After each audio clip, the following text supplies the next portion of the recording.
Bismillahirrahmanirrahim. Assalamualaikum warahmatullahi wabarakatuh. Alhamdulillahirabbil alamin. Wassalatu wassalamu ala asyrafil anbiya'i wal mursalin wa ala alihi wa sahbihi ajma'in. Qala Allah fil Qur'an, a'udzu billahi as-sami'il 'alim minasy syaithanir rajim. Bismillahirrahmanirrahim.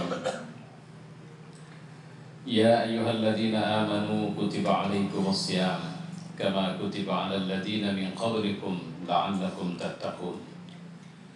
Hai orang yang beriman, wajib bagi kalian berpuasa sebagaimana telah diwajibkan pada orang sebelum kalian supaya kalian bertakwa. Shadaqallah wa shadaqa rasuluh wa ba'du. Hormat saya Sahibul Bait Pak Jumsadi, alhamdulillah, yang saya akui memang perubahan yang terjadi itu kelalaian saya dan selalu terjadi setiap event peringatan. Karena orang mengundang waktu saya nyetir sering. Jadi lagi nyetir datang telepon, saya suruh SMS, masuk SMS lupa masukkan ke agenda. Pada saat sedang pegang agenda ada orang undang lagi. Akhirnya itu yang dimasukkan. Nah, kira-kira begitulah sering terjadi. Ya, ada orang mengatakan saya harus pakai manajer. Nah, saya bilang, wah, istilah manajer ini agak ribet ini. Karena bukan tidak mungkin akan malah membuat masalah bagi masyarakat. Harga jadinya. Saya tidak maulah. Sama saya orang dari kampung, orang dari kota, gubernur, tidak gubernur, siapa di luar ngundang itu yang saya iyakan. Jadi nggak ada saya lebih-lebihkan. Secara khusus semoga Allah jaga saya terus begitu. Alhamdulillah malam ini saya datang dengan istri saya yang telah memberikan kebahagiaan dalam hidup saya sepanjang 19 tahun menikah dengan beliau. Karena bersama beliau Allah memberi karunia 9 orang anak kepada saya. Alhamdulillah, 7 orang laki-laki dan 2 orang perempuan. Saya tidak akan panjang berbasa-basi. Saya akan menyampaikan mungkin sisi lain ya. Kalau boleh kita bilang amatan terhadap hikmah peringatan Isra Mi'raj. Nanti kita akan gabung dengan sambutan kita terhadap Ramadan.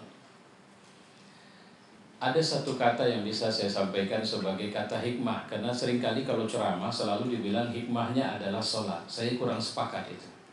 Menurut saya hikmah Isra Mi'raj itu bukan sholat.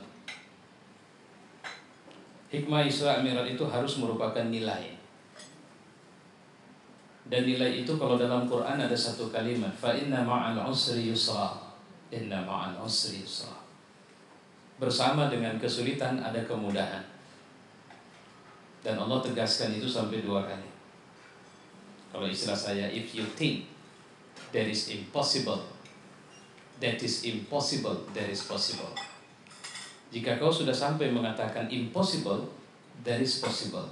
Sebenarnya itu mungkin. Nah, bisa nggak nilai ini kita anut? Saya berhasil memberi tausiah malam ini. Kalau Bapak Ibu bisa paham nanti apa yang saya maksud ini. Semua event dakwah di masa Nabi itu adalah event yang 22 tahun, hampir 23 tahun itu adalah waktu-waktu yang tidak sekedar adalah perjalanan hidup beliau dalam berdakwah, tapi juga merupakan bahagian dari pelajaran-pelajaran besar bagaimana kita bisa mengarungi hidup kita. Sehingga sebenarnya menurut saya wajib seorang mukmin mengenal sejarah nabinya. Malangnya itulah yang lemah hari ini. Dan kemarin ketika WTC diledakkan, Amerika punya agenda besar yang dijalankan dan kemudian diterima. Waktu itu wakil presiden masih Pak Yusuf Kala dan presidennya Pak Susilo Bambang Yudhoyono. Beliau ikut mengkampanyekan untuk kemudian pergi ke pesantren-pesantren, karena Amerika berharap salah satu pelajaran yang harus dirampingkan kalau bisa dimoderatkan adalah pelajaran Sirah Nabawiyah. Sirah Nabawiyah itu adalah pelajaran sejarah perjalanan hidup Nabi sebagai Nabi dan Rasul. Kenapa harus dirampingkan atau dimoderatkan? Karena dikhawatirkan pelajaran-pelajaran inilah yang membentuk radikalisme. atau ekstremisme di kalangan Islam. Saya melihat itu tidak benar. Radikalisme, ekstremisme itu bukan persoalan agama, itu persoalan kemanusiaan. Islam ini sejak lahirnya adalah agama yang moderat, karena Nabi mengatakan yassiru wala tu'assiru, mudahkan dan jangan buat orang sulit. Artinya bahwa sampai pada tingkat ketika kita menampilkan pelajaran Islam dan berhadapan dengan orang yang sangat kurang ajar sekalipun, kita tidak boleh melakukan pendekatan yang keras. Itu kalau dakwah.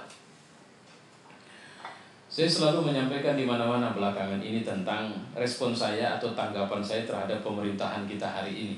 Dan saya selalu mengatakan inilah pemerintahan yang paling buruk hubungannya dengan umat Islam, walau baru berapa bulan. Saya paham kenapa Jokowi itu bukan orang yang dalam ilmu agamanya, bahkan tidak tergolong orang yang taat kalau melihat dari penampilannya. Berapa banyak keluhan-keluhan muncul di tengah masyarakat. Sampai-sampai tidak sedikit yang sudah mulai berdoa bagaimana caranya ini tidak lama pemerintahan ini. Kalau bisa berganti sajalah. Kenapa? Sudah lelah kali kita.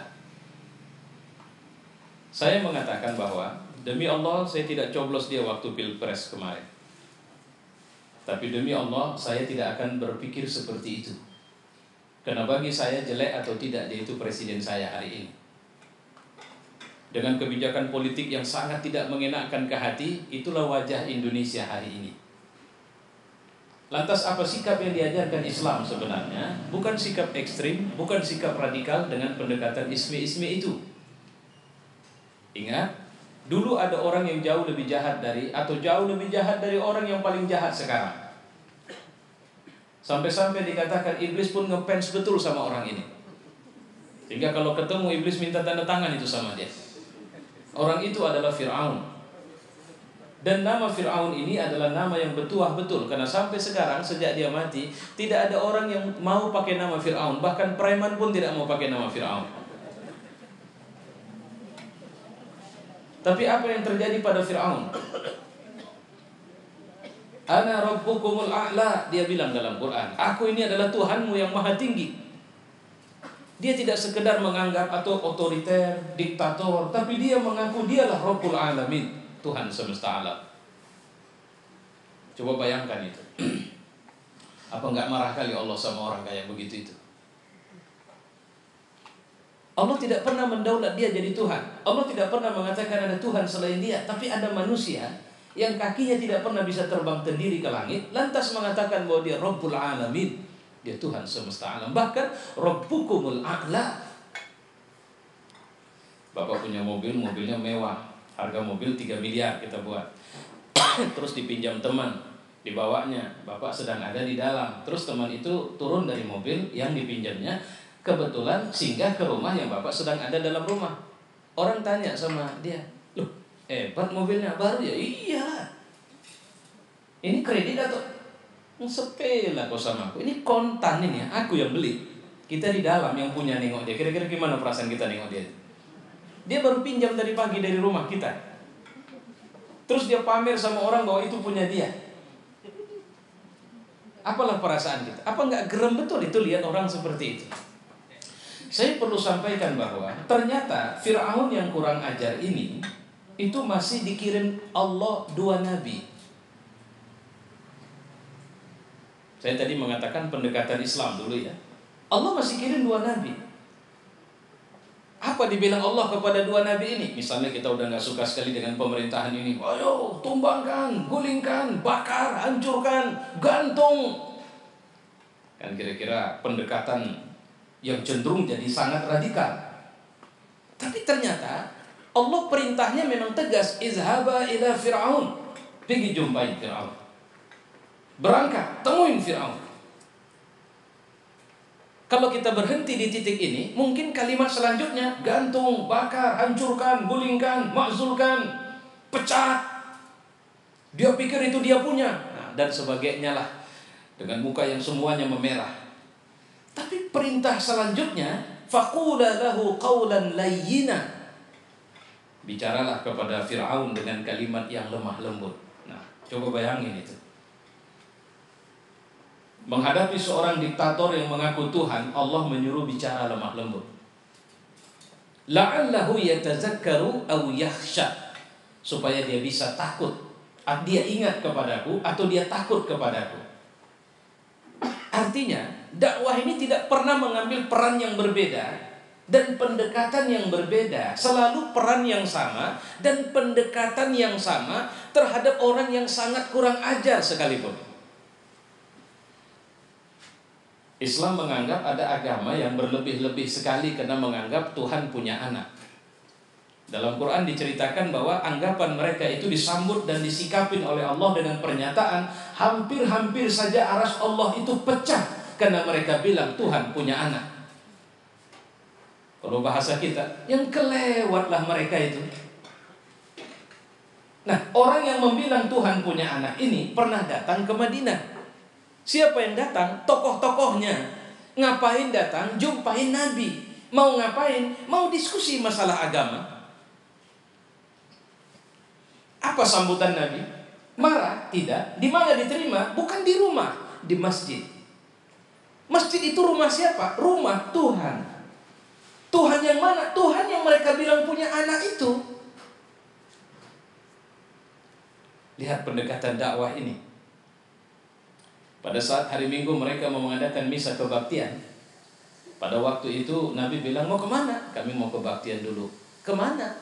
Agak sedikit. Udah gak usah jauh-jauh. Ambil sudut masjid ini. Silakan laksanakan kebaktianmu itu di sana. Ini pendekatan moderat yang jarang kita perhatikan dan dibahas. Pada waktu Futuh Palestina, sebuah katedral besar, dilakukanlah prosesi serah terima Palestina atau Al-Quds kepada Amirul Mukminin Umar bin Khattab. Setelah dilakukan serah terima, itu langsung dipimpin oleh uskup kalau bahasa kita, atau petinggi pendeta Kristen waktu itu di sana. Siap diajak untuk melihat-lihat katedral, gereja. Amirul Mukminin Umar ikut lihat. Dijelaskan semuanya. Setelah selesai, Amirul Mukminin, kami telah sepakat meminta Anda untuk kalau bisa tolonglah sholatlah 2 rakaat di gereja kami. Umar jawabannya apa? Saya tidak bisa. Kami tulus. Bukankah agama kita toleran? Dan kami akan buang apa yang menjadi sebab kau tidak mau sholat di sini. Bukan itu masalahnya. Kalau kalian sangat menginginkan aku sholat di pelataran atau di dalam lingkungan gereja ini, izinkan aku sholat cuma di halamannya saja. Apa bagi kalian najis? Bukan. Terus kenapa Anda tidak mau sholat? Kalau orang tahu aku sholat di masjidmu, di gerejamu ini, aku khawatir generasi sesudahku akan mengganti gerejamu menjadi masjid. Coba bayangkan itu. Pak Presiden itu ngomongnya begitu itu loh. Orang kayak gini di zaman modern ini baru saya temukan Presiden Turki. Saya baru baca sebuah artikel yang cukup mengharukan.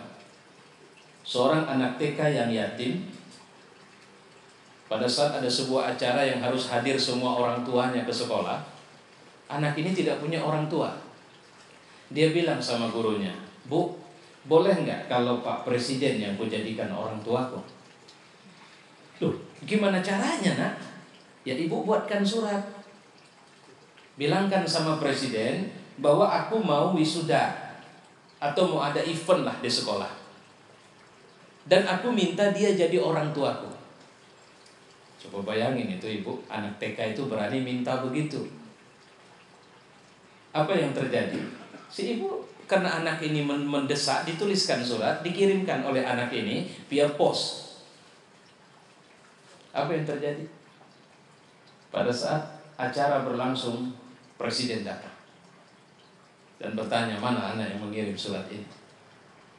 Dan dia akhirnya menyatakan, hari ini aku adalah orang tuamu dan mendampingimu di sini.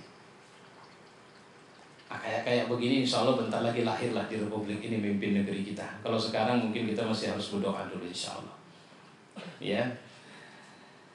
Catatannya sebenarnya saya mau sampaikan pelajaran dari cerita ini sebenarnya. Kenapa ada pendekatan seperti ini? Jawabannya sederhana. Ketika kita pakai Islam, Orang Islam mimpin tanpa pakai Islam sama saja itu. Kenapa ada reformasinya? Jawabannya ketika Nabi pergi ke Taif. Bapak-bapak, saya ceramah ini ibu ya.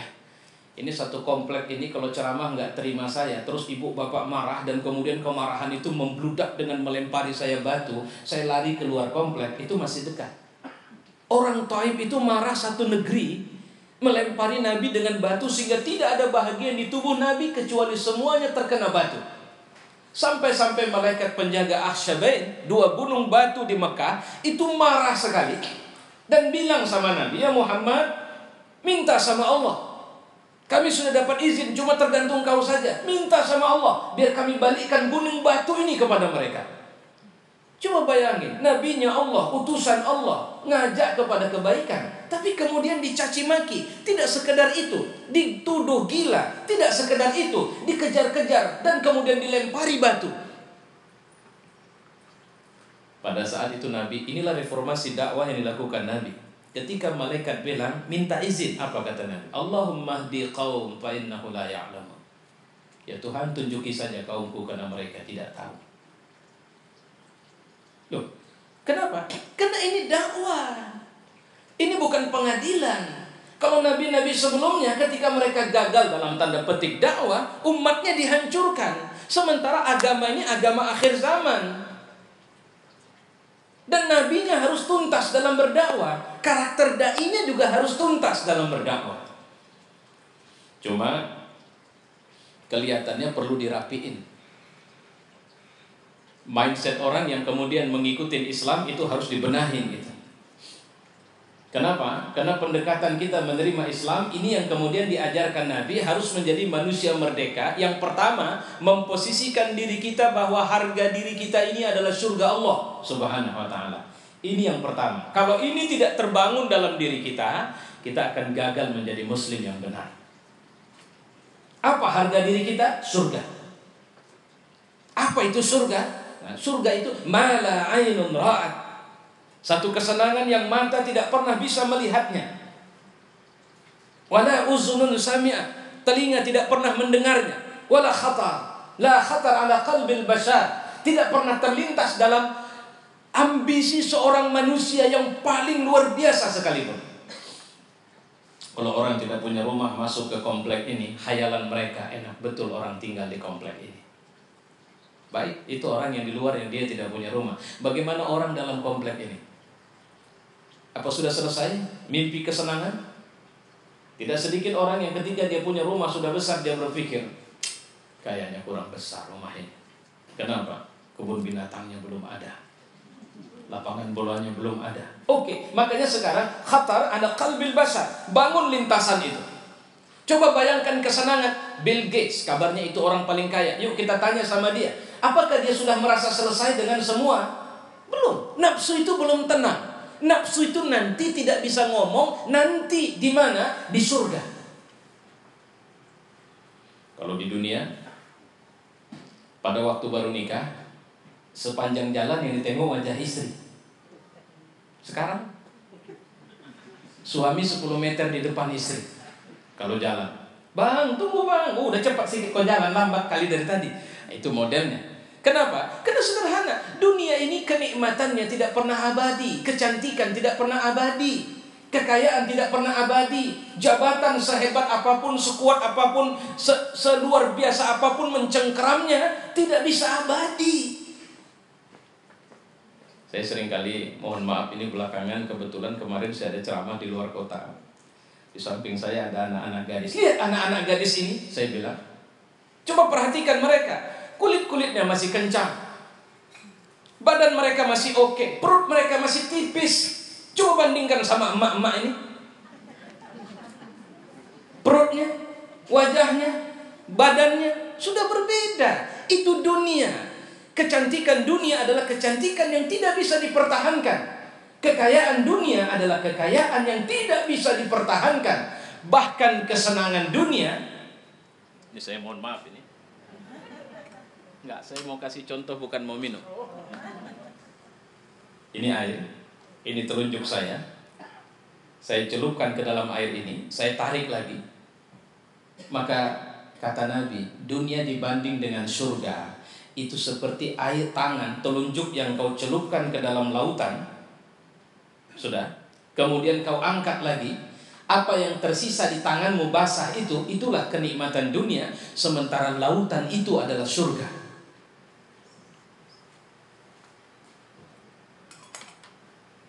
Mau dibandingkan? Tidak bisa. Hanya sebuah ketololan ketika orang dalam hidupnya mencari dan mendambakan kesenangan dunia. Itu yang dibilang Nabi. Kalau Muhammad dia mau dengan semua kekayaan, kami akan kumpulkan kekayaan kami dan kami jadikan dia orang paling kaya di muka bumi. Kalau Muhammad gila dengan jabatan, maka kami akan berikan jabatan tertinggi di mana tidak ada keputusan di Darun Nadwah kecuali keputusan itu mendapat veto dari dia. Dialah pemilik hak vetonya. A kata dia, maka A kata kami semua. Atau dia butuh istri yang cantik, kami akan buat kontes kecantikan dan memilih perempuan yang paling cantik di Mekah ini. Dan silahkan dia ambil berapa dia mau. Tapi hentikan dakwah. Nabi mengatakan apa? Kalau mereka letakkan bulan di tangan kananku, matahari di tangan kiriku, dan mereka memintaku untuk menghentikan dakwah yang tidak akan kuhentikan sampai Allah yang akan menghentikanku. Kenapa? Karena harga diri kita sebagai muslim, yasri nafsahu ibtigha'a mardatillah. Kita ini semua harganya adalah ridho Allah. Ini yang harus kita garis bawahi ini sebelum saya lebih jauh bicara tentang Isra Mi'raj secara khusus. Artinya apa? Udahlah, enggak usah merasa hebatlah dengan kesenangan dunia, dengan jabatan, dengan kekayaan, dengan popularitas. Karena Allah dalam sebuah hadis Nabi mengatakan, bagi Allah dunia itu seperti sayap nyamuk sebelahnya saja. Maka orang yang bodoh saja yang sombong di hadapan Allah. Kenapa? Karena tidak ada sesenang apapun, seenak apapun, seluar biasa apapun, senyaman apapun, saat kematian datang kita akan berhenti dari mencintai ini semua. Dan dia tidak bisa kita buat. Cuma belakangan memang kita sudah dirusak. Kita kalau bicara rezeki yang kebayang duit, kalau bicara rezeki yang kebayang jabatan, ketika bicara rezeki yang kebayang popularitas, kita nggak pernah berpikir bahwa rezeki itu adalah di tengah kesibukan tapi masih sanggup tahajud tiap malam. Itu rezeki tuh. Di tengah kesibukan tapi masih sempat baca Quran, seperti Presiden Umar bin Abdul Aziz. Itu satu hari minimal dia membaca Quran 1 juz. Kalau sedang rapat terlalu presiden loh, terlalu panjang, saudara-saudara mohon maaf ya, kita skors dulu rapat. Kenapa? Saya belum tuntas baca Quran hari ini. Apa yang terjadi bagi kepemimpinan presiden yang hubungannya dengan Quran bagus? 2 tahun dia bisa merubah negara menjadi negara yang stabilitas ekonominya bagus. Indikatornya apa? Tidak ada orang yang mau terima zakat. Tidak ada orang mau bilang dirinya susah. Kenapa? Kami sudah kaya, kami sudah cukup, jadi tidak perlu terima zakat. Sampai ada gubernur datang, telepon, kalau bahasa kita sekarang, Tuan Presiden ini repot ini di provinsi saya. Kenapa? Rakyat saya tidak ada yang mau terima zakat. Semua bilang, sementara zakat sudah diambil nih. Coba bayangin nih gubernur dulu sama bandingkan sama sekarang. Harta zakat sudah dikumpul banyak, harusnya didistribusi. Begitu mau distribusi, nggak ada orang yang mau terima. Kenapa? Ngaku sudah butuh, sudah kaya semua. Pertama pasti gubernurnya, gubernur yang takut kepada Allah. Kedua rakyatnya yang tahu malu dan punya iffah, harga diri. Artinya apa? Dia tahu betul bahwa 1 rupiah yang dia habiskan dengan cara yang tidak benar dalam kehidupan dunianya, maka rupiah itu yang akan mengantarkan dia ke dalam neraka Allah dalam kehidupan akhiratnya. Ini harga diri mereka. Kenapa? Surga. Karena Bill Gates yang saya bilang tadi, oke, kaya dia sudah, cuma dia ingin dikenang sebagai orang baik. Di Medan ini ada orang kaya yang dia tidak peduli lagi, kecuali dia buat bangunan di sini, tulis nama dia. Dia ingin dikenang satu hari kalau dia tidak ada, bahwa dia adalah orang baik yang melakukan kebaikan. Minimal generasinya nanti akan tengok, loh ini punya kakek kita ya. Jadi ada kebutuhan-kebutuhan dihormati, ada kebutuhan-kebutuhan dihargai, ada kebutuhan untuk dikenal sebagai orang yang berada pada posisi di atas terus. Islam ini telah mengingatkan kepada kita harga kita surga. Jadi harga diri kita jauh lebih tinggi dari dunia. Kalau begitu dunia ini bagaimana kita menyikapinya? Sederhana. Jangan pernah berhenti untuk mencari harta ketika kemampuan mencari masih ada sama kita. Ibu, kalau rumahnya sudah besar, jangan takut untuk membuat lebih besar lagi. Bapak-bapak, kalau batu akiknya sudah banyak, jangan takut menambah lebih banyak lagi. Kenapa? Karena Allah juga tidak suka ada orang yang punya peluang untuk bisa besar, tapi dia membatasi diri dengan mengatakan, udahlah, udah cukup ini sama aku kok. Tidak. Allah mengatakan, ambil ini bahagian kalian dari dunia, tapi jangan kalian mencintainya. Karena kalau kalian mencintainya, maka kalian akan menjadi budaknya. Kemarin saya ceramah Mi'raj, lurahnya tidak datang, Kepling yang datang. Kepling baca sambutan itu, biasanya orang baca sambutan itu begini. Ini baca sambutan itu begini. Begitu saya ceramah, saya bilang, saya tahu nih kayaknya maksud Pak Kepling nunjukin batu akik yang banyak itu ya. Karena kebetulan tangannya banyak batu akik. Nah ini kadang-kadang kita begitu. Ya, ada kita cenderung sering pamer. Saya seringkali membuat ilustrasi, ibu punya telekung harga 100.000 dengan telekung harga 5 juta. Mana yang paling sering dibawa sholat? 100.000. Yang 5 juta kapan? Insya Allah hari raya Ustaz. Malam hari raya meninggal ibu. Coba bayangkan ini. Otomatis mana? Makanya ambil dari dunia ini sebanyak-banyaknya dan transfer dia ke akhirat. Bagaimana cara mentransfernya? Jangan takut pakai baju mahal, tapi pakai dengan tujuan yang baik. Jangan takut punya rumah mahal, mobil mahal, tapi jangan hentikan pemanfaatannya hanya untuk bangga-banggaan terhadap orang lain. Itu yang Allah bilang, alakumut takasur hatta zurtumul maqabir. Kalla sawfa ta'lamuna summa kalla sawfa ta'lamun. Kalla law ta'lamuna ilmal yaqin latarawunnal jahim. Na'udzubillahi min dzalik. Jawab, enggak ada masalah. Bahkan kalau gaji kita sudah 100 juta, jangan pernah berhenti untuk bilang, udahlah cukuplah, saya tidak mau lagi menambah. Tidak bisa. Allah bilang, aku kaya kali. Jangan sampai orang lain yang mengambil kekayaan ini dan kemudian mereka memanfaatkan untuk tujuan yang tidak baik. Minta rezeki dariku. Sebuah hadis Nabi didatangi oleh seseorang, ya Rasul, aku bagaimana? Doakan dong biar rezekiku banyak. Nabi bilang, rezeki tergantung dengan iman. Makin kuat imanmu, makin banyak rezekimu. Cuma ini agak nggak nyambung sama otak kita, karena yang namanya rezeki sama kita tadi apa? Duit. Yang namanya rezeki apa? Harta. Aku tengok Ustaz, orang makin beriman, makin payah hidupnya. Coba perhatikan sekarang. Makin pakai sandal jepit kemana-mana, jalan kaki kemana-mana, naik angkot kemana-mana. Oh, berpeluh-peluh mukanya. Tapi orang makin kurang ajar, makin banyak hartanya. Jadi nggak nyambung ini hadis Nabi. Nah ini yang harus dipahami di sini. Rezeki itu adalah karunia Allah yang bisa dimanfaatkan untuk kebutuhan dunia dan kebaikan akhirat kita. Telekung 100.000 sama telekung 5 juta, yang rezeki ibu itu yang 100.000. 5 juta itu sampah itu. Nanti di akhirat repot kita dibuat sampah ini. Maka Nabi mengatakan nanti yang di luar masuk surga itu orang susah. Tuh, cepat kali kalian masuk. Ya cuman lah, gak cepat, rumah kredit. Kontrak, bukan kredit lagi, kontrak. Mobil ada, angkot. Kalau ada macam-macam tanya supir angkot, bukan awak yang naik, bukan awak yang punya. Terus apa lagi? Tak ada, di rumahku tak ada, TV tak ada, apa tak ada. Makanya aku cepat, aku tengok lambat itu, bakal lama lah dia itu. Kenapa? Ramai kali. Apalagi Pak Jumsadi, ini agak lama nih masuk surga nanti. Kenapa? Itu tadi, jabatannya harus dipertanggungjawabkan, hartanya harus, gubernur lebih lama lagi. Presiden itu lebih lama lagi. Masuk dulu semua rakyat ke surga baru dia bisa masuk. Coba bayangkan itu. Gubernur itu tunggu 10 juta lebih rakyat di Sumatera Utara ini masuk, baru dia masuk. Kenapa? Karena dia nunggu persaksian dari semuanya. Gimana kalian merasa cocok enggak gubernur nih? Kalau tak cocok, sini dulu. Apa masalahnya? Bahas satu-satu. Ini butuh saksi yang lain ya Allah. Saksi yang lain di mana? Di sana. Oke, biar kita tunggu dia selesai di sana. Pasangan nunggu lagi. Makanya ada seorang sahabat yang dijamin Nabi masuk surga. Dijamin loh, pasti masuk surga. Tapi jaraknya dibanding dengan para sahabat Rasulullah yang masuk surga 500 tahun perjalanan. Kenapa?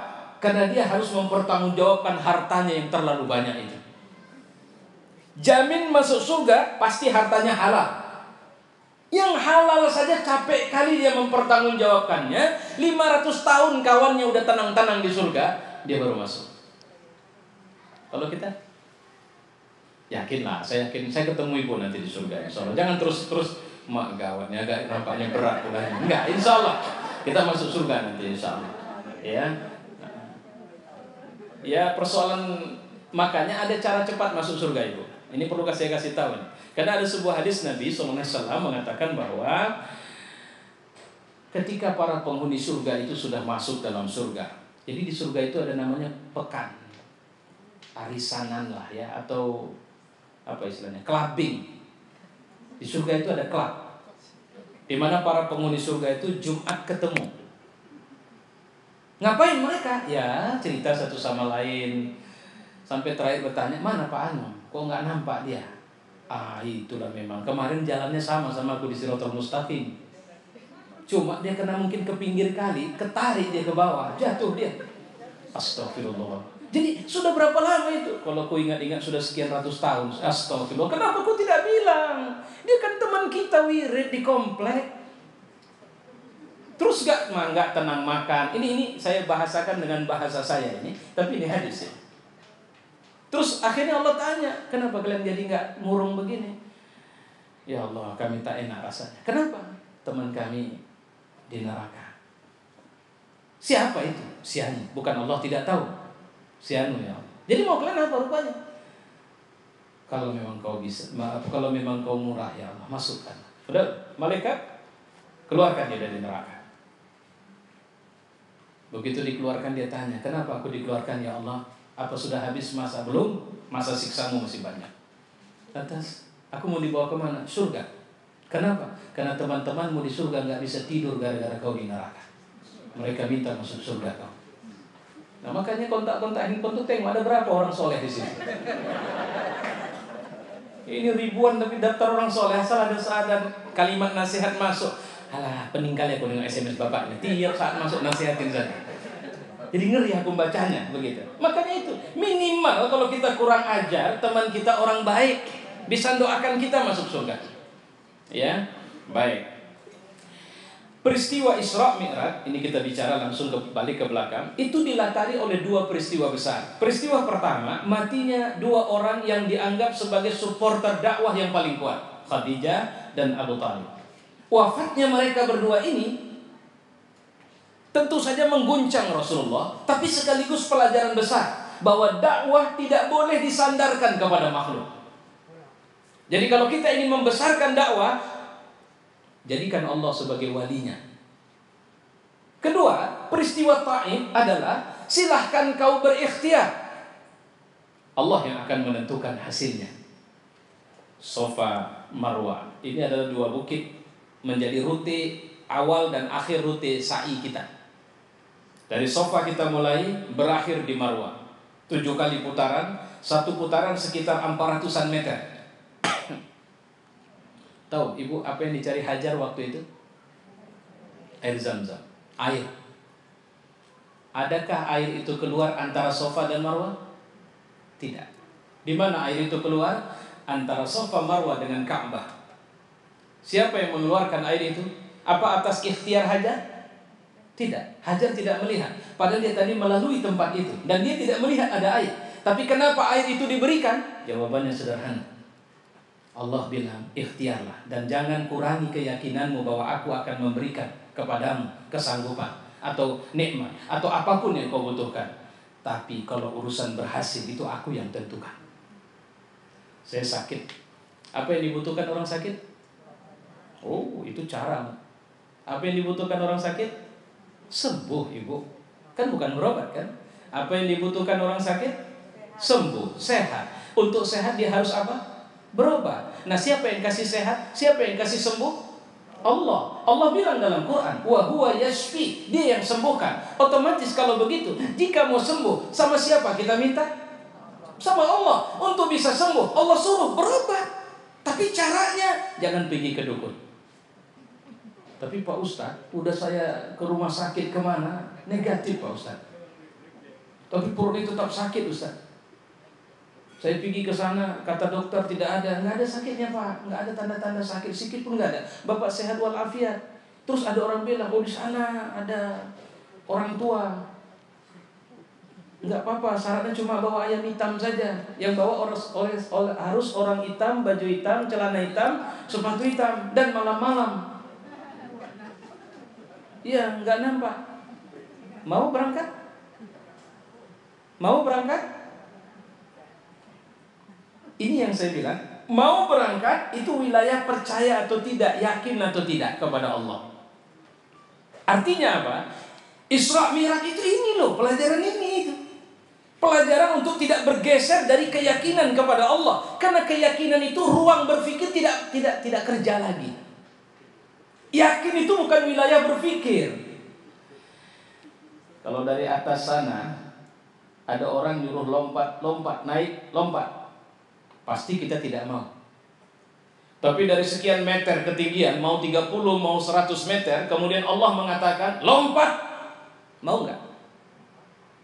Di bawah tidak ada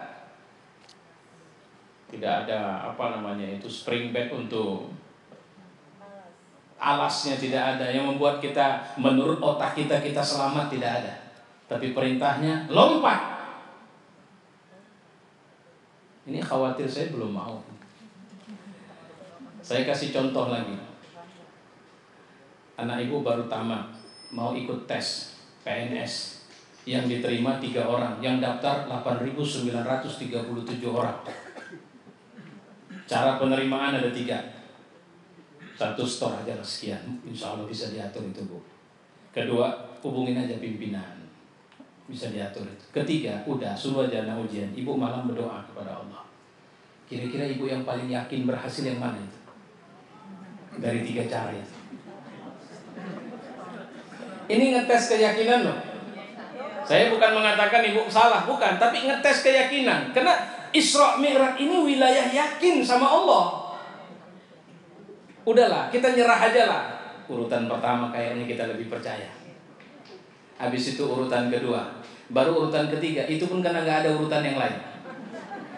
Maka kita pakailah itu, ya Allah, aku mintalah kepadamu ya Allah. Terus gak lulus anaknya, kan betul memang payah kali minta sama Allah. Nah itu dia. Ya. Kenapa? Karena kita tidak kita tidak yakin, sehingga perspektif kita untuk melihat bagaimana cara Allah menjawab doa kita itu sangat sempit. Padahal hadis mengatakan ketika seorang hamba menadahkan tangannya, aku malu tidak menjawabnya, aku malu tidak mengabulkannya sebelum dia turunkan tangannya. Masalahnya udah sekian kalinya naik tanganku, tapi tak juga nya. Dibilang malu, mana malunya? Nah, harus dipahami bahwa apa yang kau minta rupanya? Aku minta duit. Allah tahu betul kalau duit dia kasih kau akan jauh darinya. Ada orang yang sakit dia minta sembuh, Allah tidak kasih sembuh, dibiarkan dia agak lama. Kenapa? Karena nggak pernah dia tahajud, dan begitu sakit tiap malam dia tahajud. Allah mau lihat dia, Allah mau dengar dia. Ada orang yang memang kata Nabi, ada orang yang Allah tidak kabulkan permintaannya karena Allah senang dengar rintihannya. Ibu kadang-kadang punya anak kecil, minta sesuatu pakai merajuk, gayanya itu senang kali ibu nengoknya. Sehingga udah ibu pegangnya yang mau dikasih, tapi ibu tahan. Ditunggui juga. Apa yang kau minta? Enggak dengar tadi Oma. Coba kau bilang dulu. Tapi tadi kau bilang sama mak bilang enggak apa? Aku jadi palak pula nengoknya, kata si anak. Enggak, mak mau kasih, cuma apa? Ini aku minta dibelikan baju. Aduh, kuping ini kok enggak dengar baik ya. Coba agak kuat sedikit mintanya. Kadang ada orang tua yang mencandai anaknya seperti itu. Padahal anak itu minta baju dengan kualitas biasa, orang tua sudah memberikan dengan kualitas luar biasa. Allah lebih tahu urusan kita. Saya sudah minta jabatan Pak Ustaz, udah capek kali saya minta. Ke Tuan semana, ke Ka'bah udah pernah saya pergi umrah khusus untuk itu. Tak juga nih. Terakhir kita rewind atau kita lihat, mungkin nanti kalau dapatnya sekarang, itu 6 bulan kemudian selesai KPK, maka ditahan Allah, gak usah dulu. Kenapa? Nanti waktu yang tepat untukmu ada. Kira-kira begitu. Tapi ini hanya bisa kita dapatkan melalui proses yakin. Nah, Isra Mi'raj ini kan perjalanan rasional, bisa dibuktikan. Di mana Ka'bah, di mana Masjidil Haram, di mana Masjidil Aqsa, itu bisa pakai otak. Kenapa perjalanan yang ngambil separuh malam itu semua bisa diselesaikan dengan otak. Tapi Mi'raj itu sudah keluar dari jaringan waktu. Di mana langit pertama, kedua, ketiga, kelima, ketujuh, di mana Sidratul Muntaha, di mana Mustawa. Tidak ada otak cerdas manusia sampai sekarang yang bisa menerjemahkan itu di mana. Jadi kenapa kita percaya? Karena ada iman. Nah persoalannya, yakin nggak kita sama Allah? Ini pelajarannya. Kenapa Nabi dipanggil langsung ke Mustawa? Apa itu Mustawa? Apa itu Sidratul Muntaha? Sidratul Muntaha itu semacam istana. Mustawa itu singgasana raja. Jadi Nabi itu dipanggil langsung naik ke singgasana raja, bertemu dengan Rabbul Alamin. Kalau Profesor Dr. Mutawalli Sya'rawi dia bilang, Isra Mi'raj, Isra itu adalah perjalanan basyariah yang semuanya bisa dibuktikan secara akal. Tapi Mi'raj, dari titik Mi'raj menuju Sidratul Muntaha, itu adalah alam malakut, di mana Nabi sudah melintasi alam manusia dan dia bisa melihat apa yang tidak bisa kita lihat. Tapi dari Sidratul Muntaha menuju Mustawa, Jibril pun tidak bisa naik lagi. Kenapa? Karena derajat Jibril hanya boleh masuk sampai tingkat istana, tapi ketemu langsung dengan Allah, itu Rasulullah dikasih. Antara Sidratul Muntaha menuju Mustawa, Nabi melihat gemertak kolam, pena yang mencatat sejarah kemanusiaan, biografi hidup kita, hidup semesta raya. Saya memahami dengan begini, artinya apa yang akan didapat Nabi dari Allah di Sidratul Muntaha itu adalah sesuatu yang bisa merubah catatan ini atau menutupinya kalau itu keburukan. Apa yang didapatnya? Salat. Kenapa harus salat? Saya sering melihat bahwa orang makin tinggi jabatan, makin susah diakses. Kepling aja kadang udah payah kita jumpainya, apalagi lurah, camat, wali kota, gubernur, presiden. Kita nggak bisa sembarang waktu ketemu presiden. Kita nggak bisa sembarang waktu ketemu gubernur. Walaupun saya sama gubernur berteman baik sejak dulu, tidak sembarang waktu kalau saya telepon langsung gubernur angkat. Atau kemudian kalau saya SMS dia akan jawab. Atau kemudian kalau saya bilang saya mau ketemu mas, lantas kemudian dia akan sediakan waktu untuk saya. Tidak sembarang waktu. Tapi pemilik semesta raya yang kepangkatannya jauh lebih tinggi dari semua makhluk di muka bumi, apapun jabatannya, if you want or if you need Allah, if you need to call Him, He can come to you. Dia akan datang. Oke, tidak ada masalah. Ayo. Every time. Kapan? Malam, siang, pagi, sore, yuk. Tanpa perantara. Tidak perlu pakai asisten. Bicara, apa yang mau kau minta? Aku akan dengar, aku akan kasih samamu.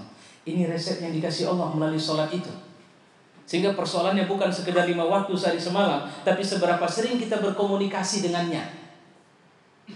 Dan lihatlah ternyata di waktu-waktu khusus, kenapa sholat ini tidak boleh dihentikan apapun peristiwanya.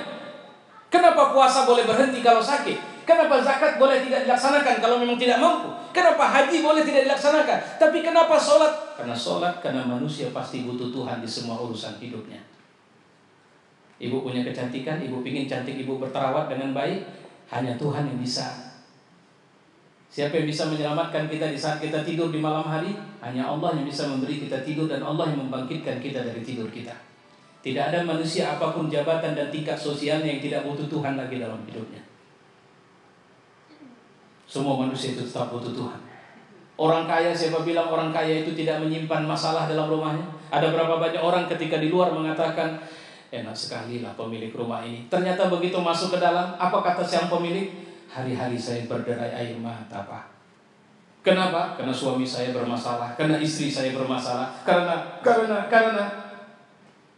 Ada berapa banyak orang yang ketika anaknya sampai 9 kita bilang, enggak kebayang, aku enggak kebayang. Anakku 3 saja aku sudah ribetnya luar biasa. Loh, persoalannya ternyata yang punya anak 9 malah sudah berpikir untuk menambah jadi 10.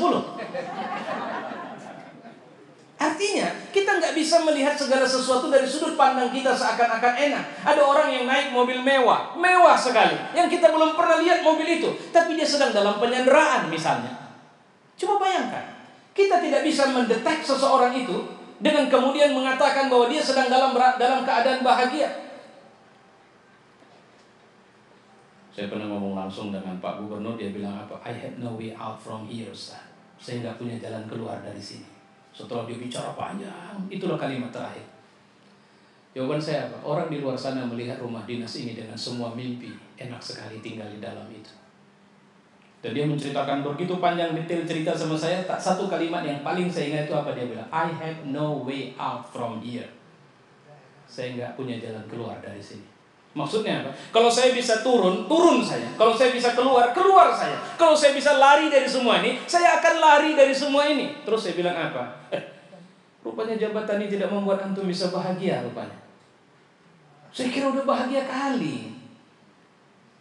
Rupanya ibu yang sudah, bapak yang sudah batu akikah sampai 20, 5, 2, 2, 2, 2. Saya kira udah bahagia. Rupanya bukan bahagia, stres. Sampai kemana-mana nunjukin cara jalan juga berubah. Ternyata bahagia tidak bisa diukur dari jabatan. Ternyata bahagia tidak bisa diukur dari jumlah kekayaan.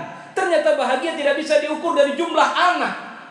Bahagia ternyata bisa diukur dari kekuatan keimanan dan keyakinan kepada Allah. Dan siapa yang bisa mempertahankan keyakinan itu? Orang yang terus membangun komunikasinya dengan Allah.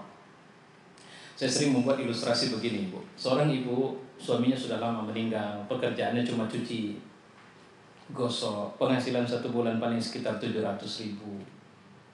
Terus anaknya tamat SMA, minta sama ibunya mau masuk fakultas kedokteran. Kira-kira perasaan ibu jika ibunya adalah ibu, apalah yang ibu jawab? Penghasilan 700.000.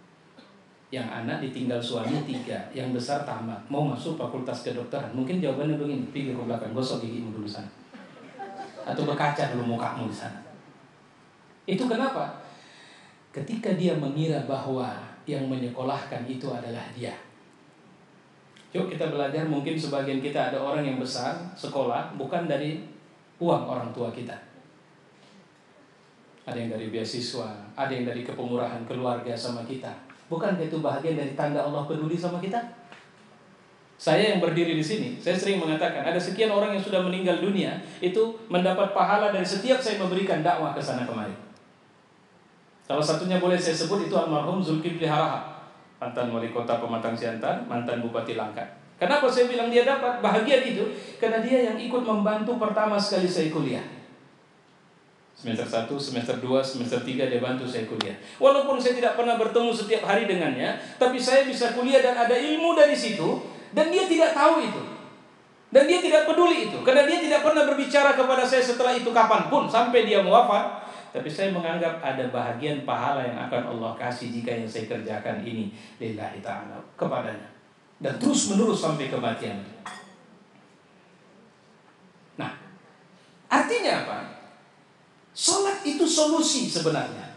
Jadi salat itu kebutuhan kita.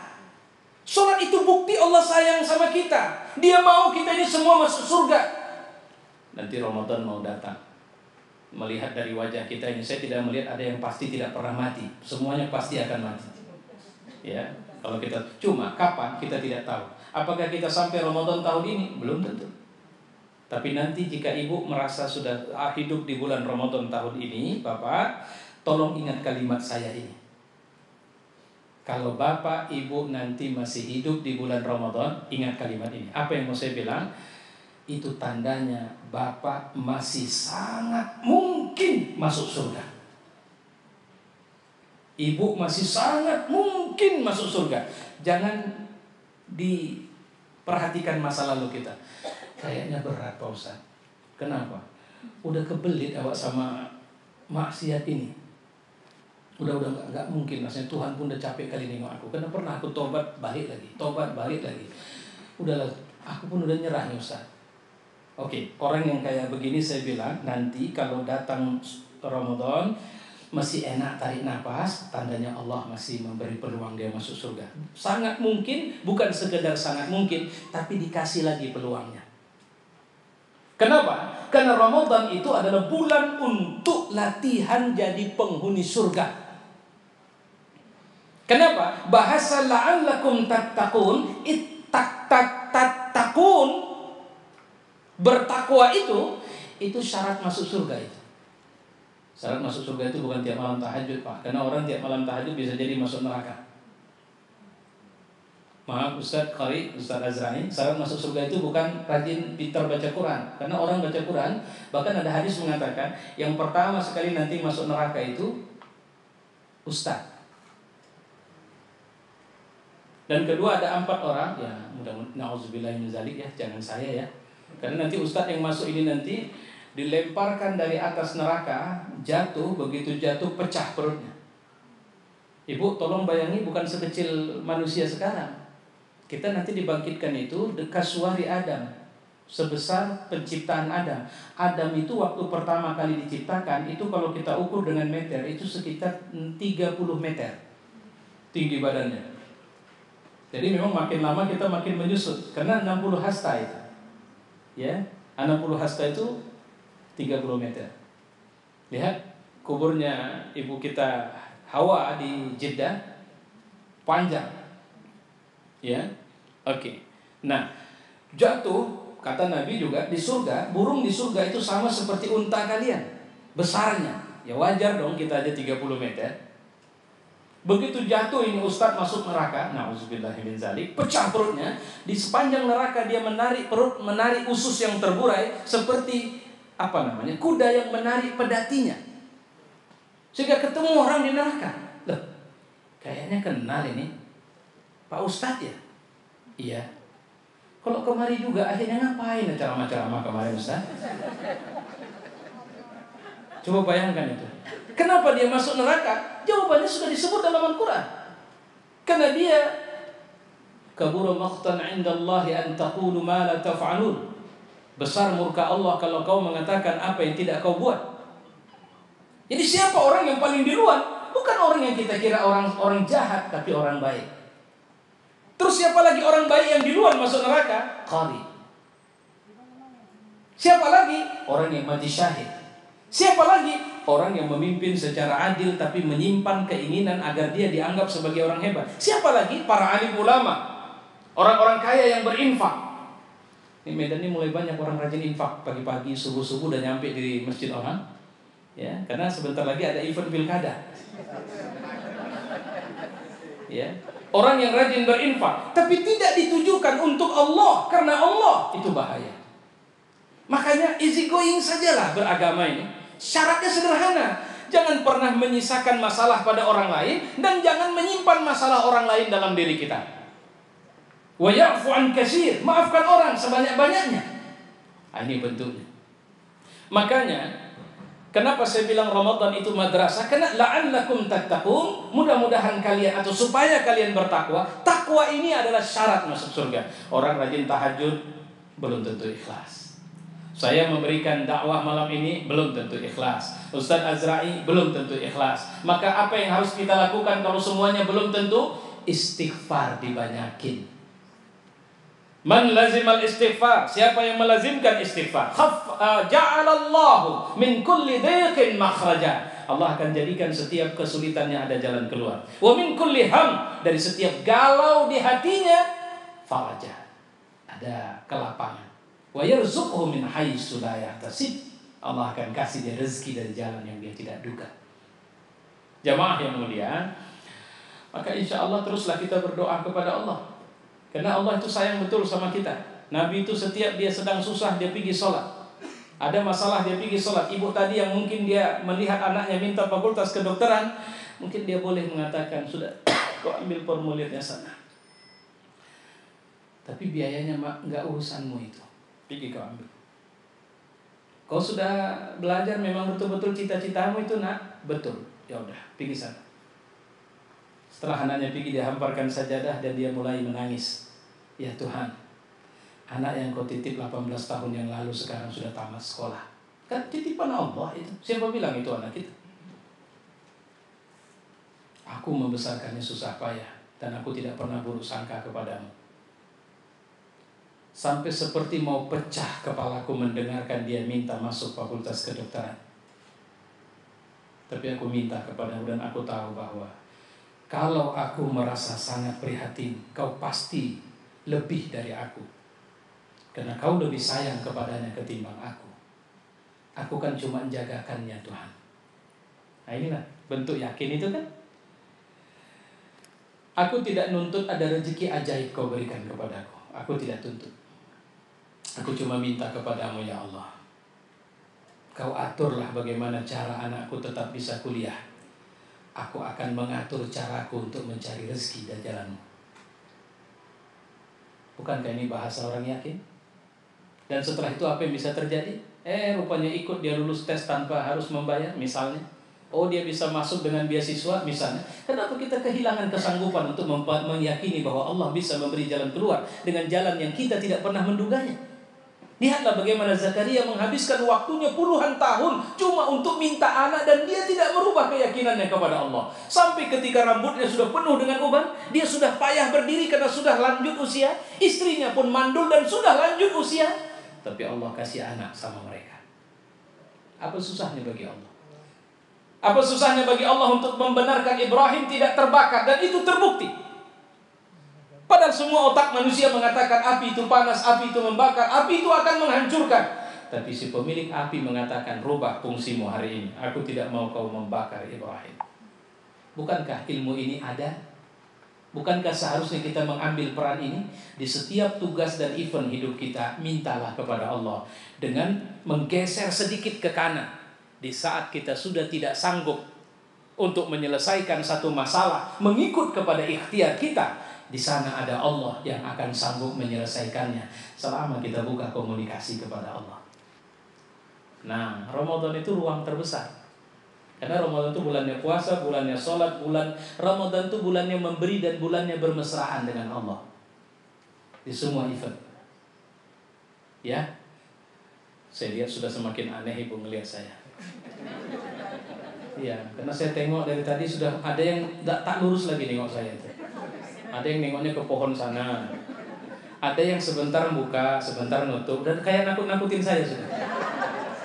Ya, nggak apa-apa lah. Kalau begitu itulah yang bisa saya sampaikan. Jadi kesimpulannya sederhana. Pelajaran kita adalah pelajaran yakin dan ternyata semakin yakin kita kepada Allah, semakin tawadhu kita di hadapan makhluk Allah. Orang yang kayak begini jangan pernah puas dengan dunia. Kasarnya, kalau sudah punya jabatan A, pikirkan jabatan selanjutnya apa yang bisa kita ambil. Kalau sudah punya kekayaan A, maka pikirkan kekayaan apa lagi yang harus kita ambil. Tapi jangan biarkan itu menjadi pasif.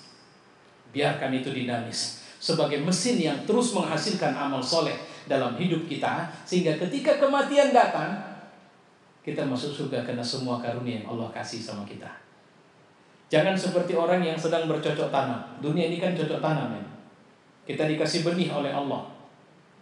Karena dunia mazra'atul akhirah. Apa yang kita tanam, karunia yang dikasih Allah. Ada orang dikasih karunia jabatan, harta, dan sebagainya. Nah, ada orang aneh.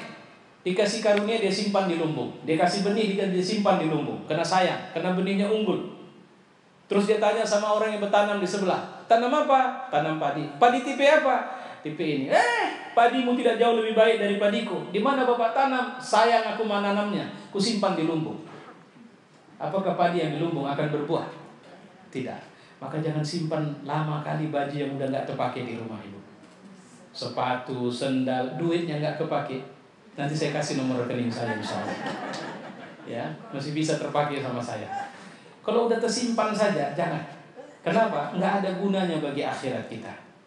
Nah, insya Allah mudah-mudahan Allah menjadikan kita semua orang yang berguna dunia dan akhirat, bermanfaat dunia dan akhirat, dan terus semakin berdaya dunia dan akhirat. Dan hakul yakinlah, insya Allah kita akan ketemu di surga satu hari kelak dengan izin Allah Subhanahu Wa Taala. Jangan ada yang mampir di neraka lah. Karena mampir di neraka walau satu detik itu sangat. Karena neraka itu bisa menghancurkan kesenangan yang pernah kita alami di dunia, walau cuma satu detik kita ada di dalamnya. Jangan pernah bilang, gak apa-apa lah Ustaz asal masuk surga. Jangan. Karena neraka itu sangat mengerikan sebenarnya. Oke, mari kita tutup dengan doa. Alhamdulillahirrabbilalamin. Wassalatu wassalamu ala asyrafil anbiya'i wal mursalin wa ala alihi wa sahbihi ajma'in. Allahumma ja'al hadha jam'ana fi hadha al-majlisi jam'an marhumah wa tafarruquna min ba'dihi tafarruqan ma'sumah. Allahumma ya Rabb, berikanlah kepada kami karunia untuk bisa mensyukuri semua karunia yang Kau berikan kepada kami. Ya Allah, jadikanlah semua usia yang tersisa dalam hidup kami adalah semua usia yang bisa kami gunakan untuk berbakti kepadamu ya Allah.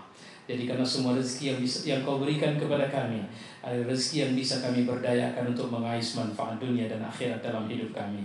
Ya Tuhan, berilah petunjuk kami kepada kami dalam semua urusan hidup kami. Berikan kami kebaikan dalam semua urusan hidup kami. Dan jadikanlah kami orang yang akan menghuni surgamu setelah datangnya kematian kami ya Allah.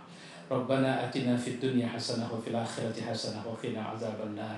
Ya Allah, berikan kepada kami panjang usia sampai kami bisa menikmati Ramadan tahun ini dan melakukan semua amal soleh yang kau ridha, yang melahirkan cintamu, yang mendatangkan kebaikan darimu ya Allah. Jadikanlah semua saudara-saudara kami mereka dalam kelapangan untuk akhirnya bisa bersama kami melaksanakan ibadah Ramadan. Jadikanlah sahibul bait, jadikanlah kami semua yang ada di majelis ini malam ini adalah orang-orang yang akhirnya bisa melakukan kebaikan di jalan-Mu ya Allah, dan mengakhiri hidup kami dalam kebaikan, dan kemudian menghadap kepadamu dalam kebaikan, dan masuk ke dalam surga-Mu dalam kebaikan ya Allah. Rabbana atina fid dunya hasanah wa fil akhirati hasanah wa qina azabannar. Wa sallallahu wasallam ala Muhammad wa ala alihi wa sahbihi ajma'in. Walhamdulillahirabbil alamin. Assalamualaikum warahmatullahi wabarakatuh.